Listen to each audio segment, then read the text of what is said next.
for you over the 2 days. And also on this very stage here, we have some demos in both food and drink. Later on today, Michelin-starred celebrity chef Glyn Pennell is going to be here on the stage. You'll have seen him on Saturday Morning Kitchen and many other things. I'm really looking forward to that. But before we do that, we're going to do an official opening of the 2018 Colmore Food Festival. But just before I do that, you might as well join me now.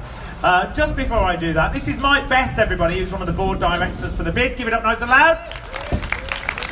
We need audience participation, that's what we need.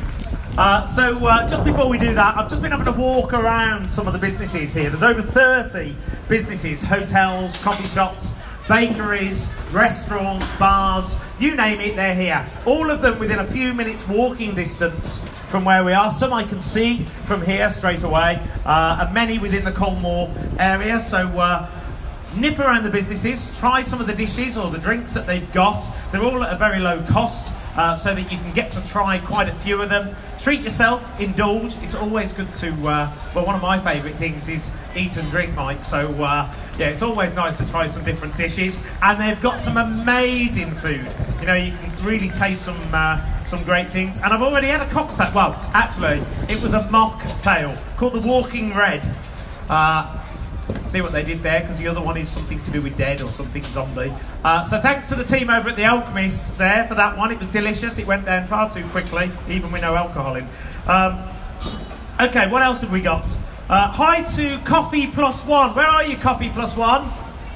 They're about somewhere. They said you didn't mention us earlier when you done your first readout. So I just want to say welcome to them, because it's their very first year joining us here.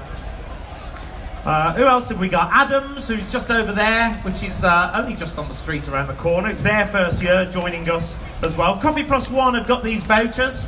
Buy one hot drink, get one free. That's not bad, is it? Price of coffee these days.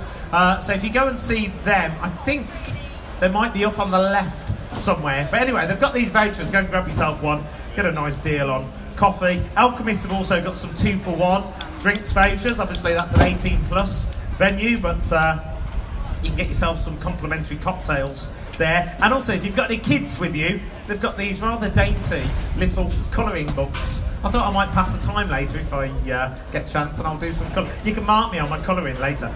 Anyway, I'll be coming back to you with more information about what's going on here at the Food Festival later on during the day. We're going to get the festival officially open. As I say, please welcome to the stage to say some first words. It's Mike Best from the Colmore Business District Board. Give it up nice and loud.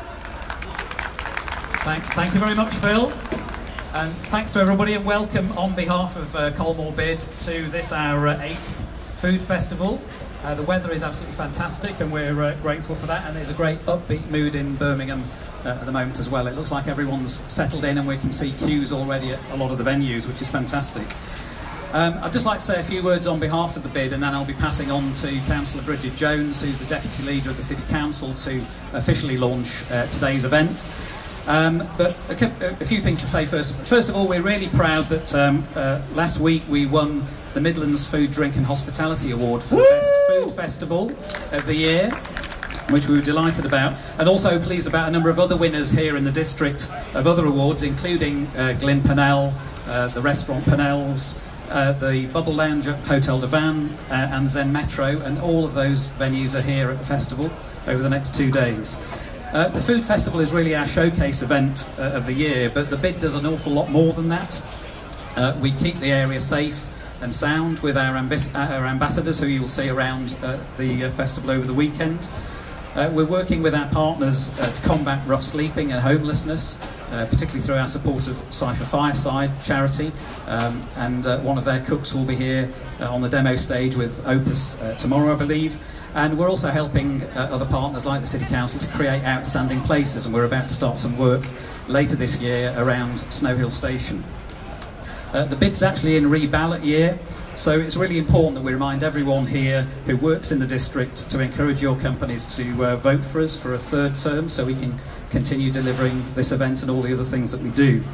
So what have we got in store over the next couple of days? Well, as Phil's already been mentioning, we've got live cooking demos from Michelin-starred chefs Glyn Pennell and Tom Shepherd from Adams, as well as Gaucho, Zen Metro, Ashes, Opus and Chung Ying Central.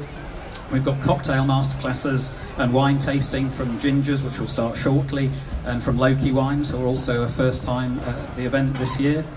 We've got live music, as you've seen already, and street entertainment. I'd like to remind you as well that we're aiming this year to be zero waste to landfill. We're trying to use only recyclable plastic, and thanks to our partnership with First Mile for that. So please help us achieve that.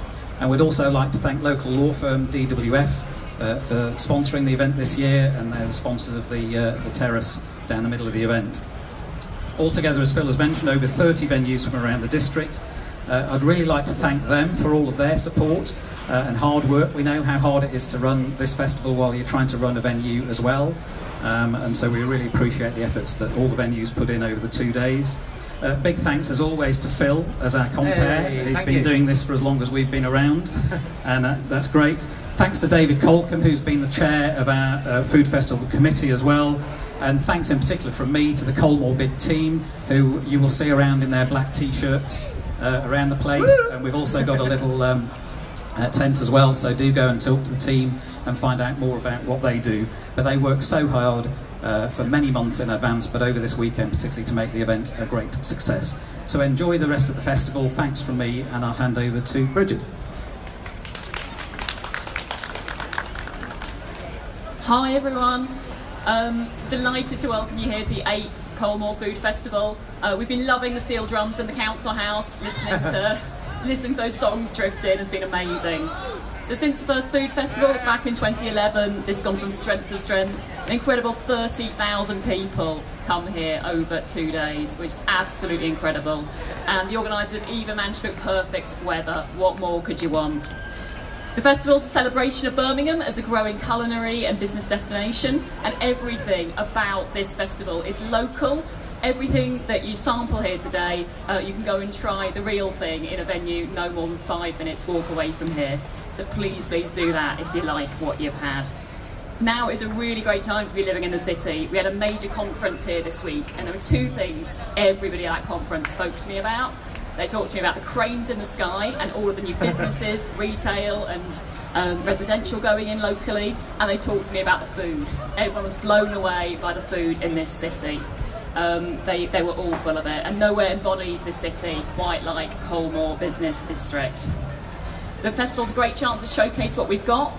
Where else do you get the chance to try Michelin-starred food for £4? I think it's an absolute bargain. And I'm told the right way to do this, I hope you've all skipped breakfast, because I'm told the right way to do this is skip breakfast, have a few dishes, sample it, leave room for dessert, and please don't eat everything, so I'm bringing my family down tomorrow, so leave some for us. Have a wonderful time, slap on the sunscreen, because I don't think this weather's going away anytime soon, get a cold drink, enjoy the food, and have a brilliant weekend. And I think I declare the festival open. Hey! Thank you. Give it up nice and loud. Deputy Leader of Birmingham City Council, Bridget Jones. No diary, it's Bridget, not Bridget. Thank you very much for that. And also for Mike, thank you very much indeed. Right, okay, so enjoy, go and indulge. Thanks very much indeed. Okay, so we're going to get on with our first demo of 2018 Food Festival. Please welcome to the stage, all the way from Pennell's Bistro and Ginger's Bar. Give it up nice and loud for Charlie, ladies and gents. Hello, sir.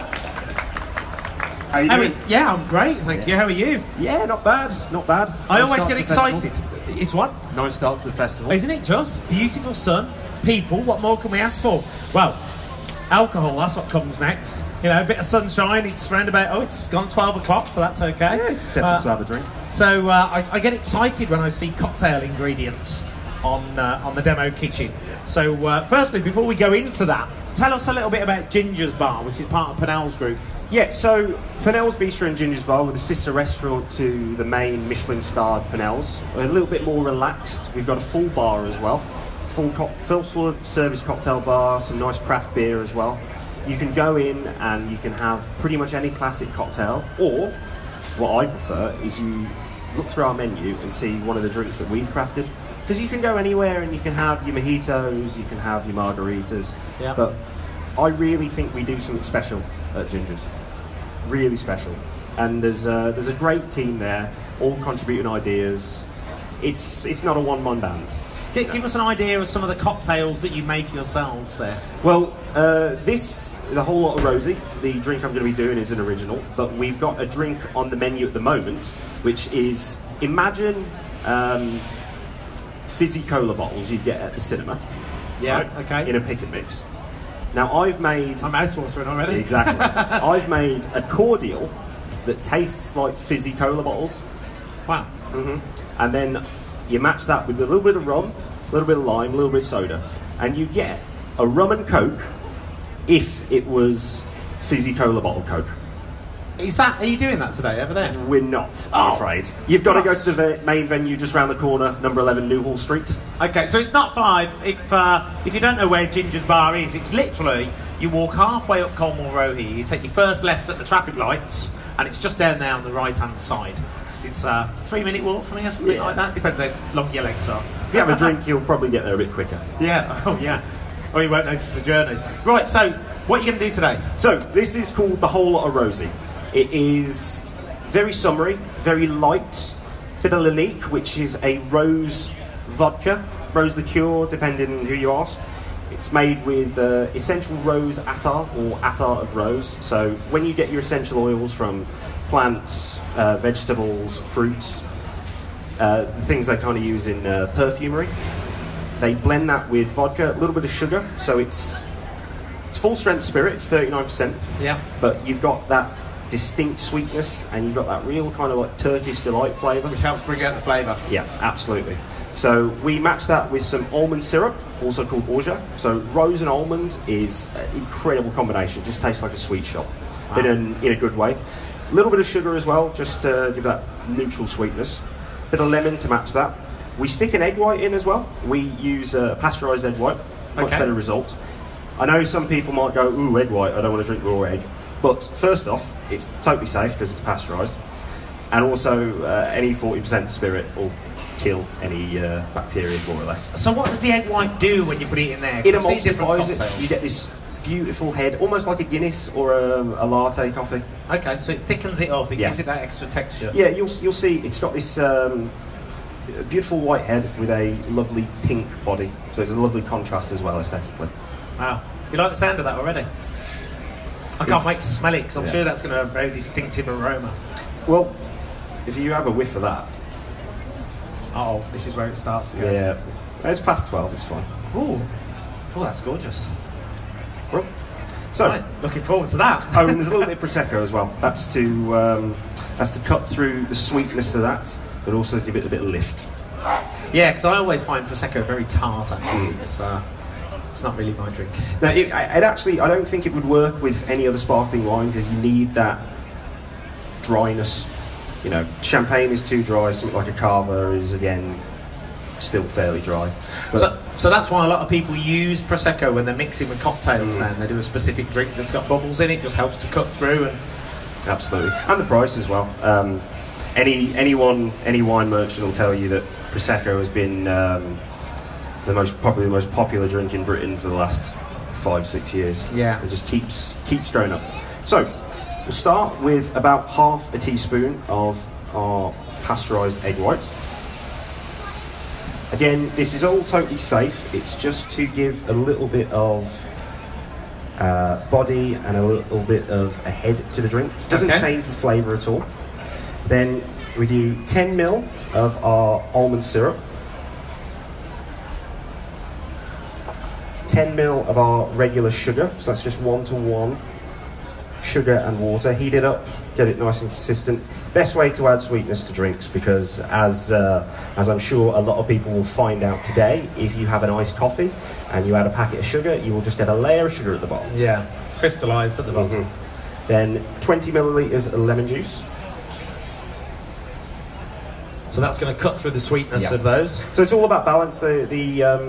Most of my drinks that I create work on a 2-1-1 ratio, so that's 2 parts strong, 1 part sour, 1 part sweet. That's not to bore you with the cocktail stuff, but if you make any drink in a 2-1-1 ratio, you'll basically never make a bad drink. It might not be too... So that's 2 lots of spirits. I'm quite liking that already. 2 lots of spirits to anything else in there. You make it 3 if you want. Depends if you're driving. Then just going to ice up my glass, make sure it's nice and chill. At the bar, we keep them all in the freezer. Don't think there's a freezer here. There's one at the back, but it's empty. It's just for show, I think. It looks pretty. Right. Just give that a little twirl, make sure that the glass is nice and cool. Obviously, because we're putting an ice cold drink into the glass, there's no point having a warm glass because it will just suck out all that heat, suck away all the coldness, and your drink will go watery and lukewarm in record time. So then we ice up, give it a good shake, and if you could cheer while I'm shaking, that'd be fantastic. Audience participation, that's what we like. At least you did over there, yeah? Yeah, that's my mum cheering. Right. So, as we want that fluffy texture from the egg white, what I'm going to do is called a reverse dry shake. So I'm going to strain out the ice, and then I'm going to give it a quick little shake again without any ice. Okay. It's already chilled. Already chilled. This is just to really emulsify the ingredients. You get this massive head from it.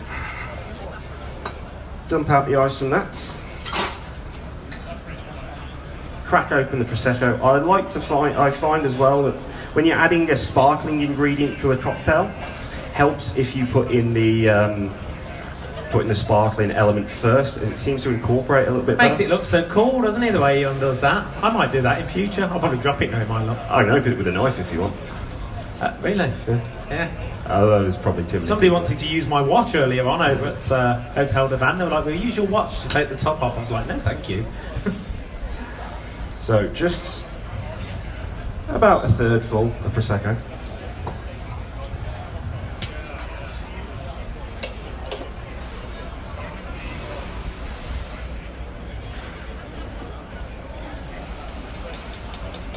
Oh, it looks it's a bit like candy floss, isn't it? Candy floss in a glass turned into a drink. Look at the pinkness of that. Well, there's probably a little bit too much Prosecco in that. So there's a little bit left over in the tin, but that's fine. You can always drink that later. And then to garnish, just a little bit of dried rosebuds in the middle. There we go. So Whole lot of roses. So delicately done. Do I get to try this? Yeah, of course. Wow, look at that. I'm just going to show everybody before I make a mess of it. Look at that, it's beautifully pink, almost like those deck chairs. It's a lighter shade, with a beautiful head on the top, and I'm going to give it a go. You can't drink and drive, officer. Oh, dear. No. Just at the right time, that was as well. I'll tell you what it's like. Actually, let's have a smell first. Smells lovely. See what I mean about the Turkish delight? Well, that is like drinking Turkish delight. That is stunning. I better have another sip just to.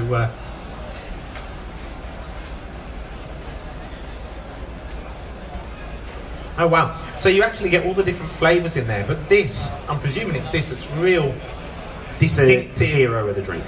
Yeah, real distinctive flavour coming through. That is absolutely gorgeous. Are you making those today over there? We're not, I'm afraid. You'll have to go to the bar to grab one of those. Okay. But I fully encourage it. Well, it's a beautiful day. Maybe when you've finished here, you can take a walk round to the bar and try these many cocktails. What are you serving on the stand today? So yours is just... Yeah, there it is. Just You're over on there, the far number side 26, there. I believe. So we're doing a frozen strawberry daiquiri from a machine. Forget about the Hang on, the from a machine. From a machine, yes. Forget about the slushy drinks you've had on the beach in Spain and Greece. This is the real deal. These are fresh ingredients, gone in, and it's absolutely fantastic. This is not artificial flavours. This is real strawberries, real limes, decent rum, in. Wow.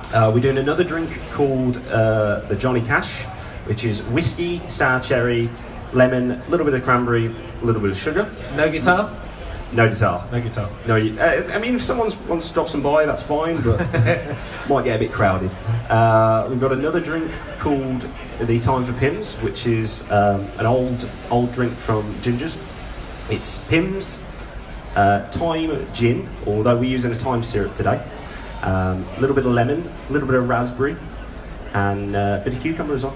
Nice. And There's always time for Pims as well, isn't there? Yeah. On a hot summer's day. I love a bit of Pims. Sorry, not cucumber, thyme. And the final drink we're doing, the Colmore Cooler, is our non-alcoholic. That's apple juice, cucumber, lemon. Bit of mint. Well, that sounds as well. fresh. Yeah, very fresh. Get the palate going. So tell us, we've got Glyn coming up on stage. I think he's on around about 2 p.m. Yeah, that's right, 2 p.m. And we're doing some work with the Birmingham markets, and I know he's bringing some friends, some guests along to talk us through different things that he buys fresh from there. What's it like working with Glyn? Obviously now he's a celebrity Michelin star chef. He's on TV, he's written books, which we'll be talking about later on. But what's it like working with Glyn? Depends, is he in earshot? I've seen him about somewhere. No, he's fantastic. He's very down to earth, and I was a fan of his before I came to work for Pennell's as well. So it's very cool meeting someone that you've admired. But he's a nice guy as well. He knows his stuff. Fantastic. I mean, that's putting it lightly, but yeah. And what do you do over at Ginger's? So I'm one of the bartenders over there. Slinging drinks, basically. Demanding? It can be, but it's a nice place to work. Yeah, lovely. Well, of course, you're in the heart of the city, aren't you? You know, you're just off Colmore Row, and it's a great place. Now the nightlife, day life, nightlife of hospitality is incredible around here. Absolutely, and as someone who would go out in these bars before I worked around here as well, it's great seeing the change over the last couple of years. Even the change over the last 6 months, the new venues opening, with especially with the Grand Hotel reopening, it's been fantastic. Yeah. So I've been working away for a while, and I came back to Birmingham a couple of months ago for a meeting to do with the food festival, and Birmingham at the moment reminds me of like the largest building site I have ever seen. But it's amazing because when you see what's being developed within the city, even these structures over here, the old library, it's so exciting to see what's going to happen. I'm Birmingham born and bred all my life, and it is really exciting to see the change in the city, and particularly for businesses like yourselves, there's a great future there. And we attract people to the city as well, not just by the buildings, but the people coming in and seeing, oh, they do have decent restaurants, they do have decent bars, you can get a good cup of coffee, you can look around the museum, it's not the wasteland people thought it was. Yeah. Well, what is it? We're a 5-star city. We've got 5 Michelin star restaurants, or has that gone up to 6 now? 4 now. Oh, we lost one. Yes. Oh. But there is one. Okay. But there is one in Solihull, so we'll count that. Oh, that's Birmingham. Still close. I know they like to separate themselves, but they've still got a B postcode. Sorry if you're from Solihull, but you still have a B postcode. So, okay. So I hope you enjoyed our first demo of the day from Pennell's Bistro and Ginger's Bar. Please give it up nice and loud for Charlie, ladies and gents. Thank you very much. Oh, what? Hello. Are you leaving this with me now? I might just sample this on the side. Have you come to try some?